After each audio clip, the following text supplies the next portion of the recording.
2000년 가야 역사가 숨쉬고 있는 김해.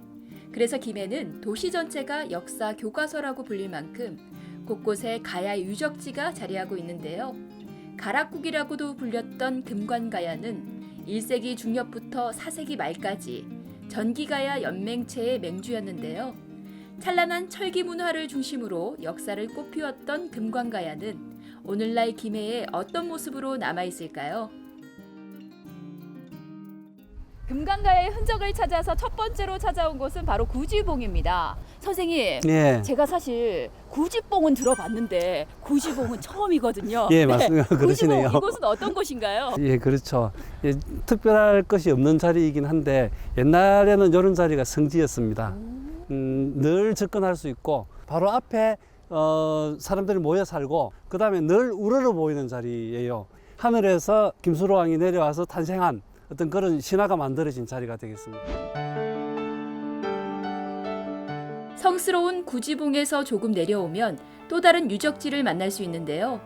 평범한 돌처럼 생겼지만 이 지역을 다스렸던 지배자의 흔적을 알 수 있다고 합니다. 이 유적지에는 또 어떤 이야기가 숨어 있을지 함께 알아볼까요? 여기 있는 것은 고인돌 같은데 이것도 구지봉과 무슨 관련이 있나요? 이제 역사적인 그 신화를 역사로 바꾸어주는 어떤 그런 역할을 하는 거죠. 고인돌이라는 것은 청동기 문화의 산물이고, 네. 그 이제 수로왕은 말하자면은 거기서 보자면 이제 철기 문화를 가진 사람들. 그러니까 이제 청동기 문화를 가진 사람들이 철기 문화를 받아들이는 과정이 이제 그 건국 신화로 이제 표현이 된 것이고, 그 청동기 문화를 대표하는 것이 이제 이런 고인돌이 되는 거죠. 다음으로 찾은 김해의 유적지는요. 드넓은 장소에 자리한 고분군입니다. 고분은 일정한 형식을 갖춘 한정된 시대의 지배층의 무덤을 말합니다. 김해에 있는 고분군이니 금관가야 사람들의 무덤일 텐데요. 이 고분군에는 또 어떤 이야기가 숨어 있을까요? 다음으로 대성동 고분군을 찾아왔습니다. 대표님, 예. 고분군 하면 큰 무덤을 떠올리게 되는데 보니까 큰 무덤이 많이 없는 것 같은데요? 예, 눈에 보이는 건 아무것도 없습니다. 저기 이제 그 하만의 마리산 고분군이나 고성의 송악동 고분군 같은 경우에 이렇게 큰 이제 높고 큰 봉분이 있는데 여기는 그런 봉분이 하나도 없습니다.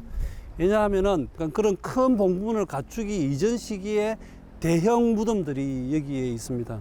그 이제 그 무덤들은 봉분은 크지 않았고 그 크지 않은 봉분조차도 나중에 이렇게 깔아앉아 가지고 지금 이렇게 보이는데요. 그거를 이제 다시 복원한다면서 이렇게 다시 올리지 않았습니다. 원래 그 상태 그대로 이제 두고 있는 건데요. 그렇게 복원하지 않은 원래 모습 그대로 있는 것이 오히려 이제 역사성과 그 원형성에 부합한다고 해서 오히려 그게 더 높은 평가를 받고 있다고 그럽니다. 대표님, 그럼 금관가야는 어떤 가야였나요? 철의 생산, 수출 이걸 매개로 해가지고 국제적으로 중국과 외 신라에까지 이제 수출할 정도로 이제 강성했던 가야 여러 나라 중에서 가장 먼저 강성했던 나라였습니다. 그럼 금강가야는 왜 쇠퇴하게 됐나요? 첫 번째는 그 서기 313년 고구려가 낙랑군 대방군을 없애버립니다. 가야가 이제 중국 문물을 수용하는 이제 중요한 통로가 이제 낙랑군 대방군이었는데 그게 없어지면서 우리 한반도 우리 민족으로서는 이제 중국의 지배가 없어졌으니까 좋은데 가야의 성장 발전에는 그게 이제 이렇게 막히는 한 지점이 되었던 것이고 가장 직접적으로는 이제 서기 400년에 저 고구려 광개토 대왕이 신라의 구원 요청을 받아들여 가지고 보병, 기병 5만 명을 동원해 가지고 이 가락국 금강가야를 이제 초토화시켜 버립니다. 김해 봉황동 유적지를 아시나요? 우리나라에서 최초로 발굴 조사가 이루어진 회헌리 폐총과 금관가야의 대표적인 생활 유적지 봉황대가 있는 곳이라고 하는데요. 가야인의 생활상과 가야 왕권의 존재를 보여주는 곳이라고 합니다. 김해박물관과 대성동 고분군은 많은 분들에게 알려졌지만 지금 저희가 찾아온 이 봉황동 유적은 그에 반해 조금 덜 알려진 것 같아요. 대표님, 이곳은 어떤 곳인가요? 당대 가야인들이 실제 생활했던 생활 터전이라고 보시면 될 것 같아요. 덜 알려져 있지만 사실은 여기 굉장히 중요한 유적들이 많이 발굴되어 가지고 요 위에 왕궁터도 있고 왕궁을 둘러싼 토성도 있고 여기는 이제 사람들이 주로 살았던 공간, 그리고 이쪽으로는 이제 그 배가 드나들었던 당시 뭐 말하자면 노나 배의 조각들이 발견되기도 하고 그랬죠. 봉황동 유적지에 왔다면 꼭 들려야 할 곳이 있습니다. 바로 이곳에서 출토된 유물을 보관한 전시관인데요. 물 하나 보이지 않는 이곳이 예전에는 바다였다는 사실 너무 놀랍지 않은가요?